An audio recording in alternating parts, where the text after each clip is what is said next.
오늘은 예레미야 33장 말씀을 읽었습니다. 본문은 예레미야가 시위대 뜰에 갇혀 있을 때 하나님의 말씀이 두 번째로 그에게 임한 장면을 소개하고 있습니다. 이게 시위대 뜰에 갇혀 있다 하는 얘기는 감옥에 갇혀 있는 것입니다. 당시에는 보통 이제 감옥 자체를 뜰에 이제 만들고 그곳에 이제 죄수들을 가두는 그런 일들이 있었기 때문에 예레미야는 지금 감옥에 갇혀 있고 아무것도 할 수 없는 그런 상황입니다. 그 감옥 안에서 누가 찾아올 수도 없고 연락할 수도 없고 그가 무슨 액션을 취할 수 있는 그런 상황이 아니죠. 그런데 하나님 말씀이 그에게 두 번째로 찾아왔고 또 그에게 해야 할 일을 말씀하십니다. 이를 행하는 여호와 그것을 만들며 성취하는 여호와 그의 이름을 여호와란 이가 이같이 이르시도다. 하나님의 선지자 예레미야에게 있어서 그는 감옥에 비록 갇혀 있지만 그는 결코 혼자가 아니라는 것을 하나님께서 알려주고 계십니다. 믿지 않는 사람과 믿는 사람의 차이가 무엇이겠습니까? 성경을 읽는 사람과 읽지 않는 사람, 기도하는 사람과 기도하지 않는 사람의 차이가 무엇이겠어요? 그것은 내 인생에 전능하신 하나님이 있는가 없는가 그런 차이입니다. 나는 전능하사 천지를 만드신 하나님 아버지를 믿습니다라고 고백하는 믿음의 사람과 하나님 없이 창조주 없이 전능하신 하나님 아버지를 믿지 않는 아버지 없는 고와 같은 인생을 사는 사람은 전혀 다르다는 거예요. 비록 예레미야가 옥에 갇혀 있지만 이를 행하는 여호와 그것을 만들어 성취하는 여호와 그 이름을 여호와라 하는 창조주 하나님 전능하신 아버지 하나님을 믿는 예레미야는 할 일이 있다는 거예요. 너는 내게 부르짖으라 내가 내게 응답하겠고 내가 알지 못하는 크고 은밀한 일을 내게 보이리라. 오늘 아무것도 할 수 없을 때 절망할 때 끝이라고 생각할 때 우리가 해야 할 일이 무엇인가? 그것은 부르짖는 일이다 라고 말하고 있습니다. 예레미야에게 하나님께서 하시는 말씀 너는 내게 부르짖으라. 히브리 말로 짜크라는 이 말은 그냥 소리만 지르는 그런 부르짖음이 아니에요. 성경을 보면 부르짖는 사람들은 그럴 수밖에 없는 상황에 있을 때에 그렇게 되는 거죠. 출애굽기 2장을 한번 찾아보겠습니다. 출애굽기 2장 23절에서 25절 말씀을 보면 이스라엘 백성들이 하나님께 부르짖고 하나님께서 출애굽시키는 출애굽의 역사가 이루어지게 되는 그 배경이 기록이 되어 있습니다. 출애굽기 2장 23절에서 25절 84페이지 다 같이 한번 읽겠습니다.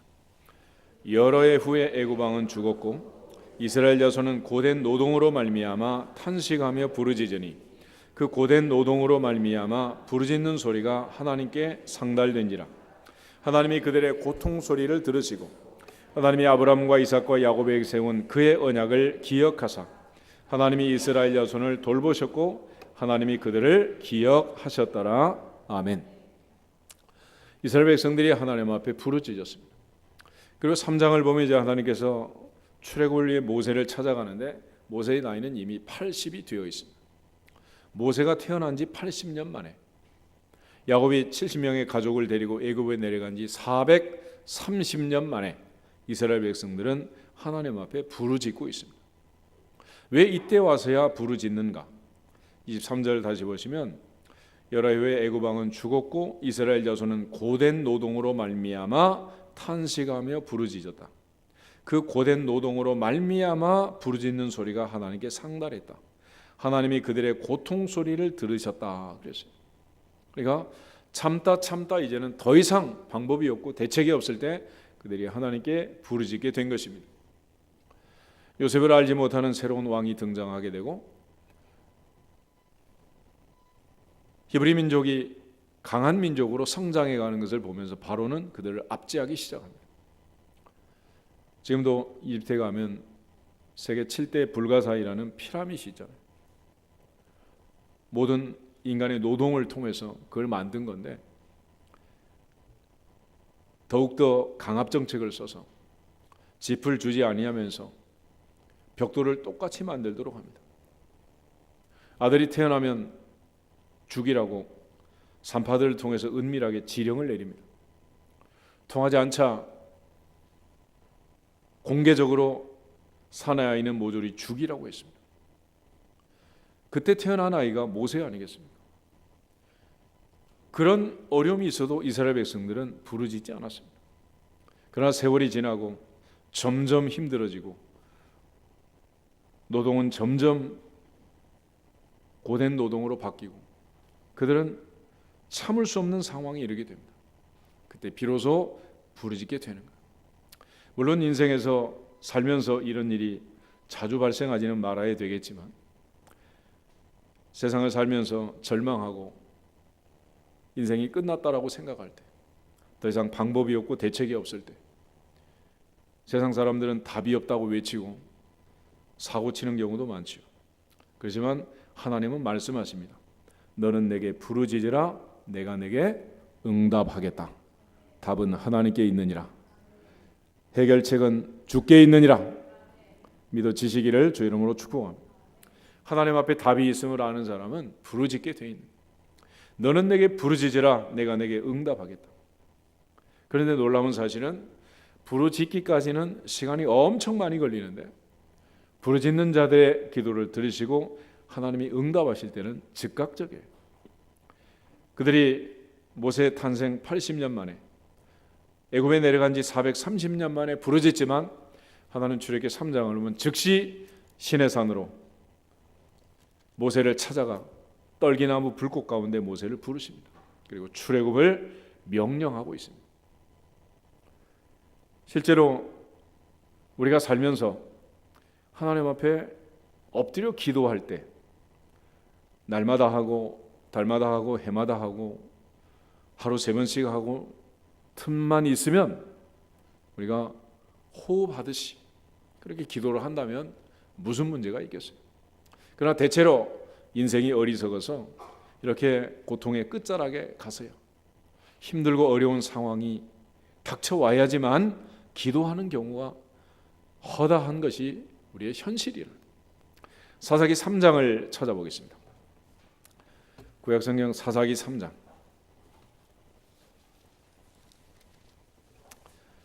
364페이지 7절에서 11절 말씀까지.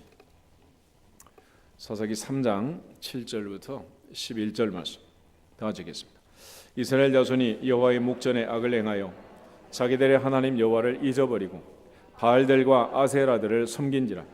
여호와께서 이스라엘에게 진노하사 그들을 메소포타미아 왕 구산 리사다임의 손에 파셨으므로 이스라엘 자손이 구산 리사다임을 8년 동안 섬겼더니 이스라엘 자손이 여호와께 부르짖음에 여호와께서 이스라엘 자손을 위하여 한 구원자를 세워 그들을 구원하게 하시니 그는 곧 갈렙의 아우 그나스의 아들 온니엘이라.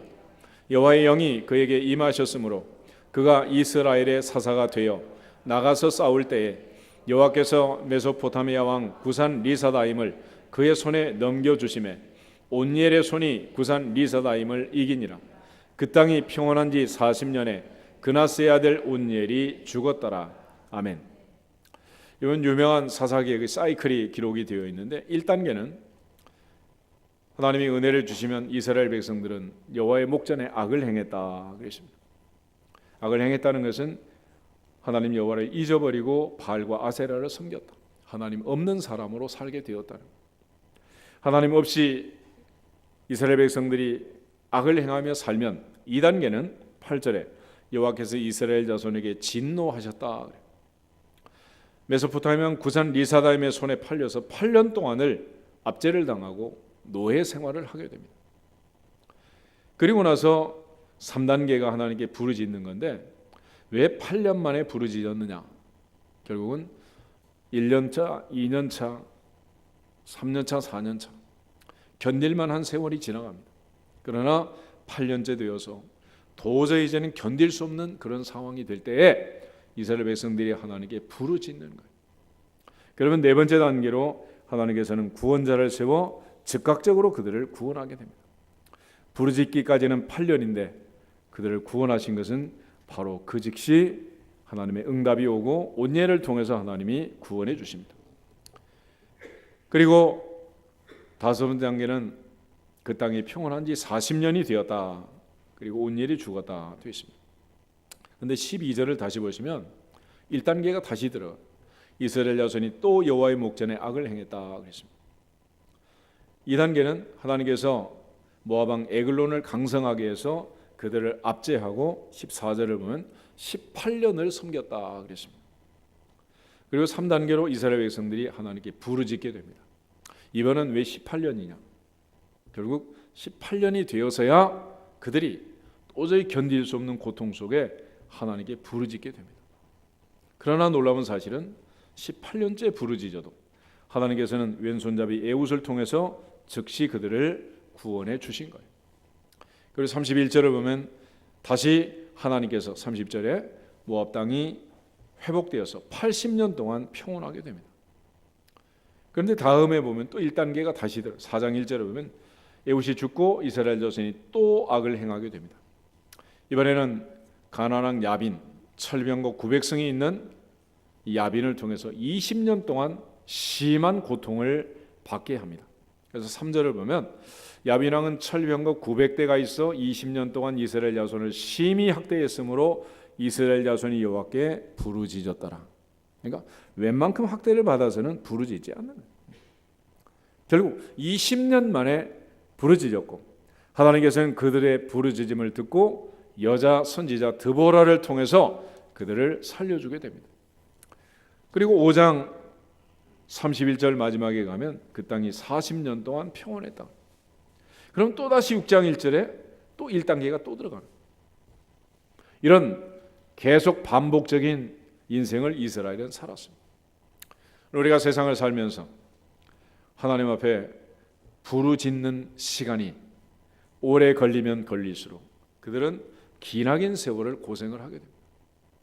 애굽에서 430년 만에 부르짖었기 때문에 430년 만에 출애굽이 이루어지게 됩니다. 메소포타미아 구산 리사다임의 손에 8년을 압제를 당하고 부르짖었기 때문에 8년 만에 해방이 된 것입니다.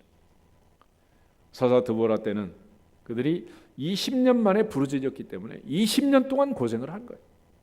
내 인생의 고통을, 저주를, 절망을 끝내려면 너는 내게 부르짖을지어다. 할렐루야. 그런데 대부분의 사람들이 어리석어서 그 기간이 길어지는 거예요. 자꾸 길어지는 거죠. 길어지면 길어질수록 고통의 세월은 더 길어지게 되어 있습니다. 그러나 하나님께서는 놀랍게 우리에게 방법을 알려주십니다. 너는 내게 부르짖으라. 내가 내게 응답하겠고 내가 알지 못하는 크고 은밀한 일을 내게 보이리라. 할렐루야. 모세가 이스라엘 백성들을 출애굽할 때도 역시 마찬가지 상황들이 계속해서 발생하게 됩니다. 출애굽기 14장을 한번 찾아보겠습니다. 출애굽기 14장 10절부터 14절 말씀까지. 출애굽기 14장 10절에서 14절 말씀. 바로가 가까이 올 때에 이스라엘 자손이 눈을 들어본즉 애굽 사람들이 자기들 뒤에 이른지라. 이스라엘 자손이 심히 두려워하여 여호와께 부르짖고 그들이 또 모세에게 이르되 애굽에 매장지가 없어서 당신이 우리를 이끌어내어 이 광야에서 죽게 하느냐? 어찌하여 당신이 우리를 애굽에서 이끌어내어 우리에게 이같이 하느냐? 우리가 애굽에서 당신에게 이른 말이 이것이 아니냐? 이르기를 우리를 내버려 두라. 우리가 애굽 사람을 섬길 것이라 하지 아니하더냐? 애굽 사람을 섬기는 것이 광야에서 죽는 것보다 낫겠노라. 모세가 백성에게 이르되 너희는 두려워하지 말고 가만히 서서 여호와께서 오늘 너희를 위하여 행하시는 구원을 보라. 너희가 오늘 본 애굽 사람을 영원히 다시 보지 아니하리라. 여호와께서 너희를 위하여 싸우시리니 너희는 가만히 있을지니라. 아멘. 모세가 홍해바다 앞에 이스라엘 백성들을 인도해서 진을 쳤습니다. 앞에는 바다가 넘실대고 있는데 이 바보 같은 민족들이 거기다 진을 쳤단 말이에요. 애굽 왕 바로가 아들 장례식을 치르고 사흘 만에 그들을 추격하기 시작했습니다. 이스라엘 백성들은 바로를 보면서 넘실대는 홍해바다를 보면서 하나님께 부르짖고 모세를 향하여 원망하고 있습니다. 그때 모세가 그들에게 하는 말, 너희는 가만히 있을지어다. 너희가 오늘 본 애굽 사람을 영원히 다시 보지 아니하리라. 여호와께서 너희를 위하여 싸우시리니 너희는 가만히 있을지니라. 그리고 하나님 앞에 모세가 부르짖자 15절에 보면 여호와께서 모세에게 이르시되 너는 어찌하여 내게 부르짖느냐. 이스라엘 자손에게 명령하여 앞으로 나가게 하고 지팡이를 들고 손을 바다 위로 내밀어 그것이 갈라지게 해라. 이스라엘 자손이 바다 가운데서 마른 땅으로 행하리라. 할렐루야. 그래서 광야에 놀라운 법칙이 있어요. 최선은 늘 부르짖는 것입니다. 차선은 가만히 있는 거예요. 원망할 자리가 되고 불평할 자리가 생기면 좀 가만히 있으면 돼. 누군가는 기도하고 누군가는 부르짖고 누군가는 기적적으로 모세처럼 바다를 갈라서 하늘에서 만나가 내리고 반석에서 생수가 터질 거 아니에요. 그러면 줄 서서 먹고 마시면 되는 거예요. 그런데 대부분의 인생들이 그러지 못하다. 하나님 앞에서 최악의 경우를 선택합니다. 그것은 원망하는 것입니다. 광야에서 최선의 길은 하나님께 부르짖는 것이고 차선은 가만히 있는 거고 최악은 원망하는 것. 인생을 살면서 많은 사람들이 하나님께 부르짖고 기도하면 하나님은 바다에 길을 내신 것처럼 기적적인 방법으로 오늘날도 우리 가운데 역사할 줄로 믿습니다. 그러나 이스라엘 백성들은 늘 하나님 앞에 원망하는 거예요. 모세 앞에 원망했습니다. 나는 전능하사 천지를 만드신 하나님 아버지를 믿습니다. 말은 그렇게 고백하고 신앙은 좋은 것 같은데 믿음은 좋은 것 같은데 정작 어려움이 당하면 고난이 오면 스스로 어떤 사람인가를 광야 세대처럼 드러내는 경우가 허다하다는 겁니다. 저에게 15장을 한번 더 찾아보겠습니다. 15장은 홍해바다를 건넌 이후에 감격을 노래합니다. 1절부터 18절까지는 모세의 노래고 19절부터 21절은 미리암과 여인들이 화답하는 노래가 나와 있습니다. 특별히 모든 여인들이 미리암을 따라서 소고를 잡고 춤을 추기 시작합니다. 너희는 여호와를 찬양하라. 그는 높고 영화로우시며 말과 그 탄자를 바다에 던지셨음이로다. 할렐루야. 그런데 22절부터 보면 그들이 홍해를 건너고 사흘 동안 광야길을 가게 됩니다. 3일째 되는 날 마라에 도착해서 드디어 물을 발견하게 되고 물을 마시게 되는데 마라라는 이름 그대로 마라의 물은 쓴물이었습니다. 그때 24절을 보면 백성은 모세를 향하여 원망하기 시작합니다. 우리가 무엇을 마실까?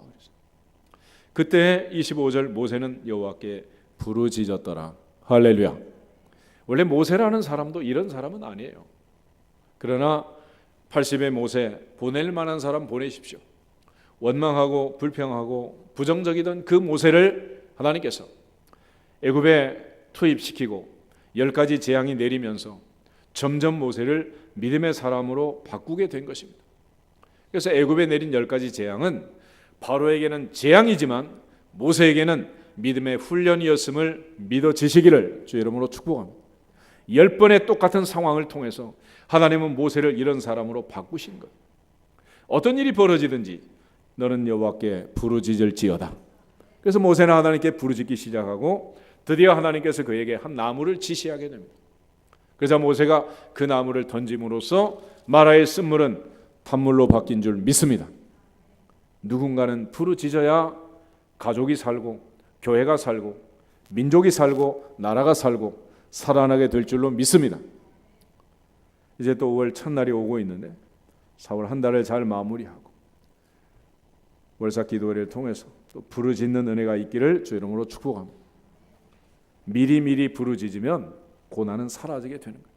그렇지만 이처럼 8년 만에 20년 만에 18년 만에 430년 만에 부르짖으면 그 기나긴 세월 고통 속에 살고 고통의 끝자락에서야 겨우 은혜를 맛보게 되는 거예요. 하나님께서 우리에게 상황을 주시면 대부분의 경우는 원망을 합니다. 그러나 하나님 있는 사람, 전능하신 하나님 아버지를 믿는 사람은 부르짖고 기도하게 돼 있습니다. 하나님 앞에서 언제나 어느 때나 무슨 일이 있든지 원망하지 말고 부르짖는 사람들이 되기를 주 이름으로 축복합니다. 원망하려면 가만히 있는 게 나아. 가만히 있으면 돼. 삼손이란 사람을 보면 그는 사사로 20년을 살았습니다. 그러나 삼손은 20년 동안 딱 2번 부르짖었어요. 왜냐하면 삼손은 성경에 나와 있는 모든 사람 중에 가장 힘이 센 사람이었어요. 힘이 센 사람은 언제 부르짖을까요? 힘 떨어지면, 힘 빠지면.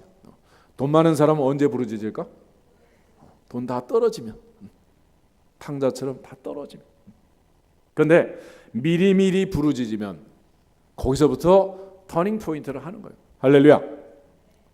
사사기 15장을 한번 찾아보겠습니다. 사사기 15장. 삼손은 나귀 턱뼈 하나를 가지고 블레셋 사람 1000명을 이기게 됩니다. 1000명을 죽인 다음에 극도의 목마름이 오고 그러나 하나님께 부르짖기 시작합니다. 그때 바로 하나님께서 샘물을 터뜨려서 그를 살리게 되는데, 우리 17절부터 20절까지 사사기 15장 17절에서 20절 같이 읽겠습니다. 그가 말을 마치고 턱뼈를 자기 손에서 내던지고 그곳을 라맛 레히라 이름하였더라.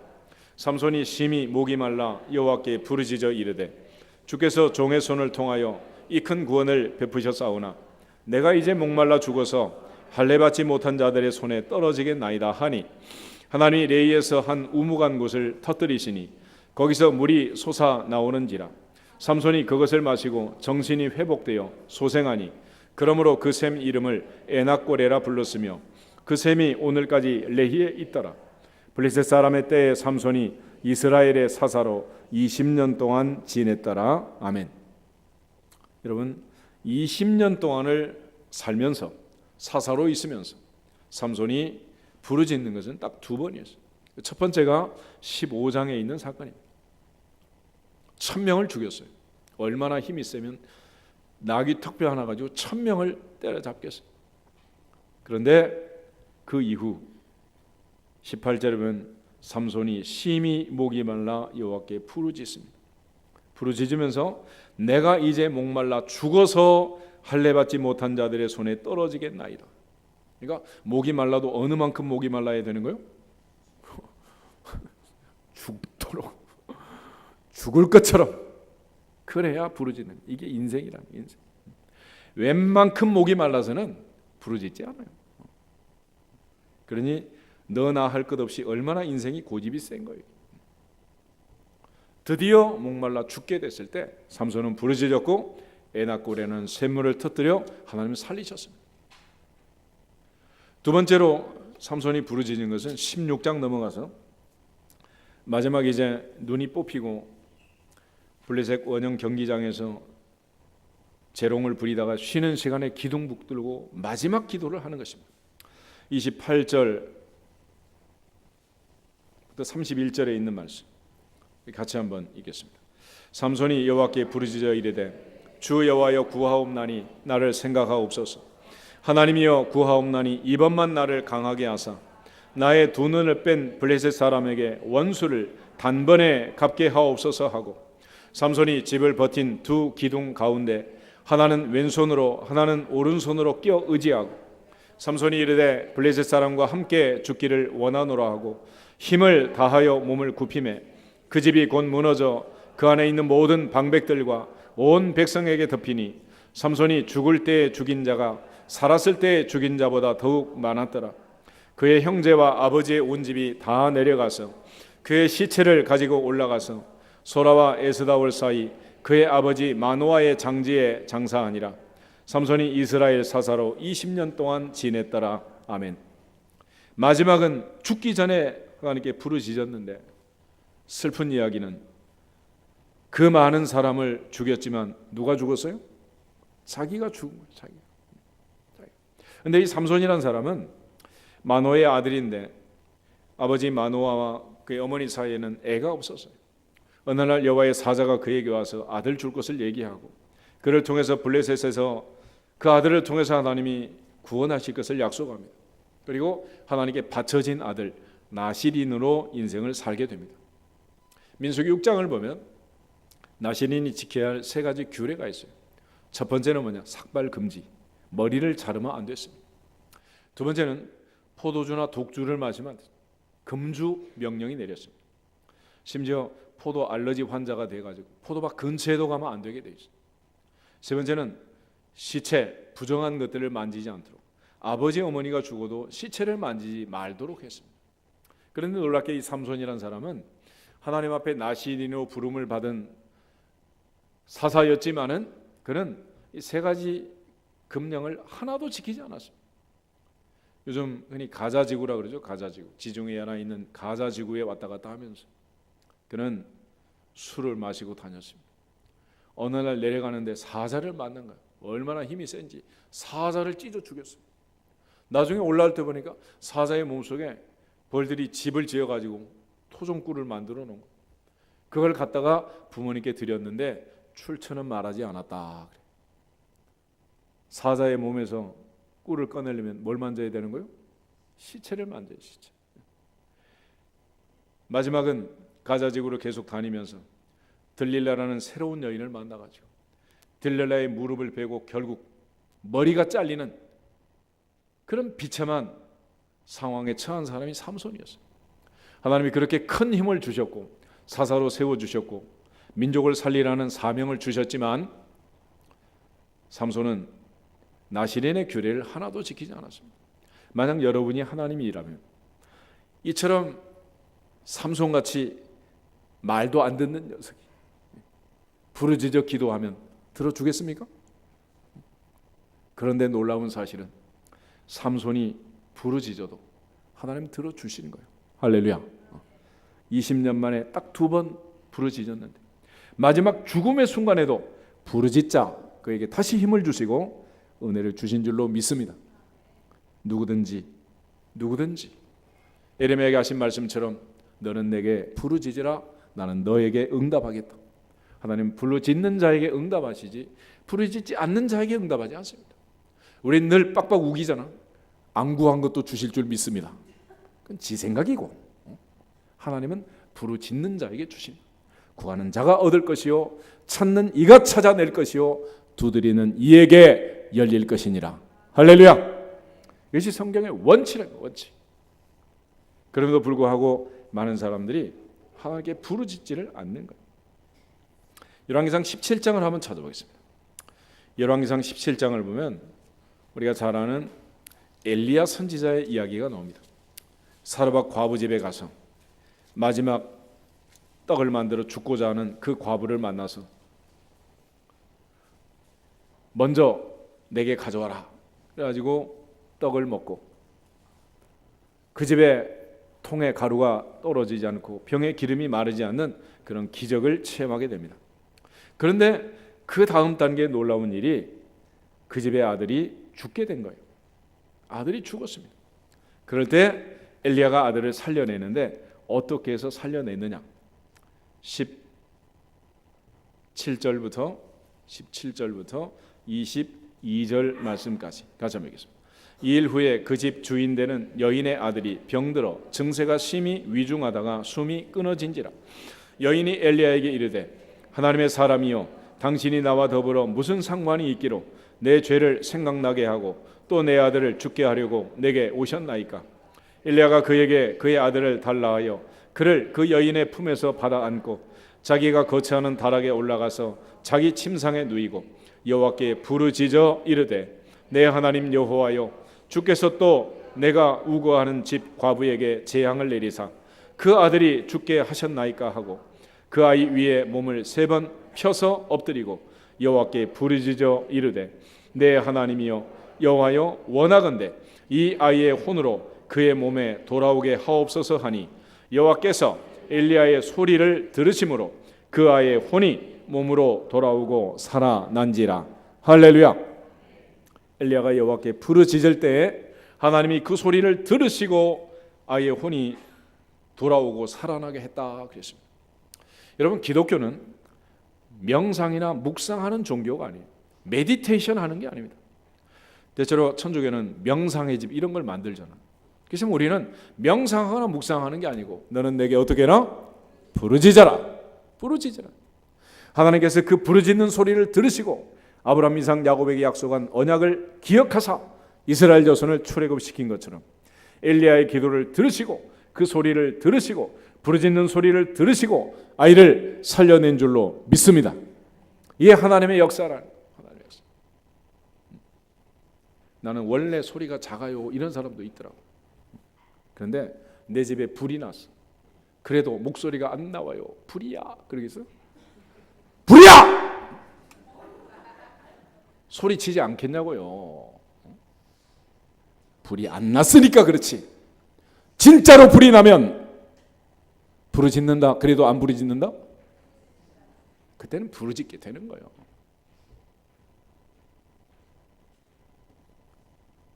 역대하 14장을 한 번 더 보겠습니다. 역대하 14장을 보면 아사왕 당시에 전쟁이 났습니다. 구스 사람 세라가 100만 대군을 데리고 침략을 감행했습니다. 그때 아사가 전쟁에서 이긴 기록이 나와 있어요. 그 중에 9절부터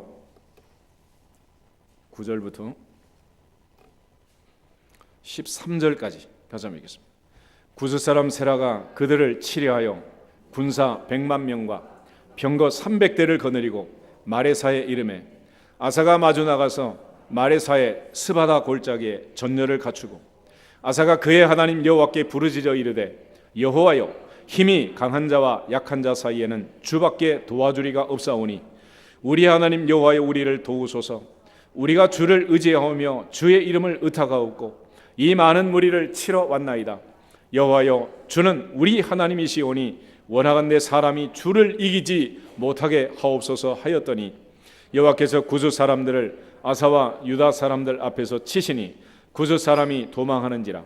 아사와 그와 함께한 백성이 구스 사람들을 추격하여 그랄까지 이르매 이에 구스 사람들이 엎드러지고 살아남은 자가 없었으니 이는 여호와 앞에서와 그의 군대 앞에서 패망하였음이라. 노래한 물건이 매우 많았더라. 할렐루야. 100만 대군을 보고 아사가 한 일은 11절. 아사가 그의 하나님 자기 하나님 여호와께 어떻게 했다? 부르짖었다.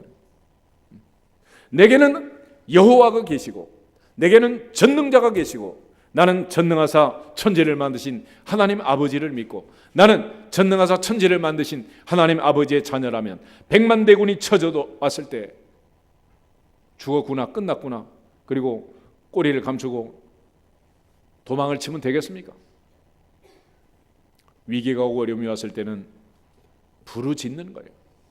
아사가 부르짖을 때 구스 사람 세라의 100만 대군이 물러간 줄로 믿습니다. 하나님은 100만 대군보다 강하시니라. 전능하신 하나님은 100만 대군보다 강하시니라. 믿어지시기를 주 이름으로 축복합니다. 요나서 2장을 한 번 더 보실까요? 요나.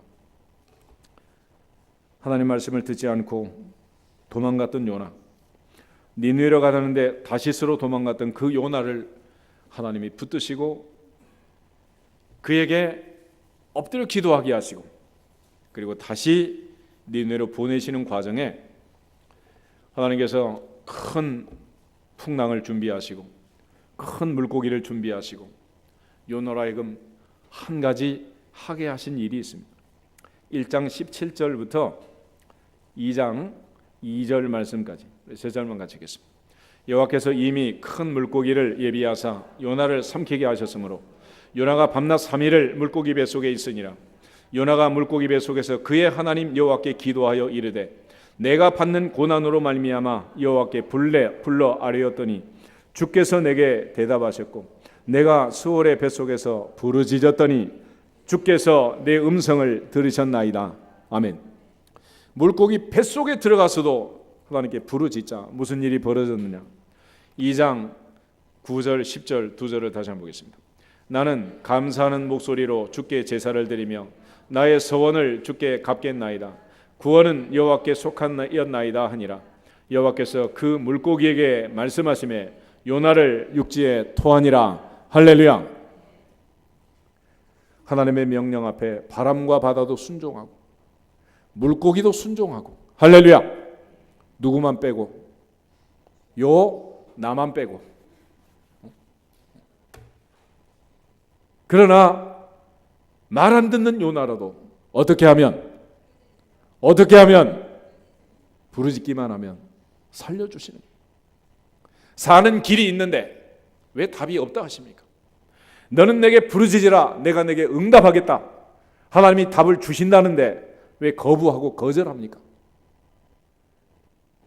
하나님 없는 사람처럼, 믿지 않는 사람처럼, 세상 사람처럼 근심하고 걱정하고 염려하고 왜 인생을 사냐는 거예요. 두려워하라 하지 말라. 하지 말라는 거예요. 두려워 말라, 내가 너와 함께함이니라. 놀라지 말라, 나는 너의 하나님이 됨이니라. 내가 너를 굳세게 하리라. 내가 너를 도와주리라. 참으로 나의 의로운 오른손으로 너를 붙들리라. 약속하신 그 하나님은 반드시 붙드시고 반드시 부르짖는 자를 살려주시고 응답하시는 줄로 믿습니다. 부르짖는 기간을 연장하지 말고 단축시켜서 하나님께 부르짖기만 하면, 그리고 고난이 왔을 때 부르짖지 말고 평소에 미리미리 부르짖으면 고난은 떠나가느니라 믿어지시기를 축복합니다. 4월이 이제 마지막 한 주간, 5월이 오고 있습니다. 하나님 앞에 기도함으로써 4월을 마무리하고 5월을 새 출발할 수 있기를 주님의 이름으로 축복합니다. 옆 사람은 인사하고 우리 기도하겠습니다. 부르짖는 기간을 단축시킵시다.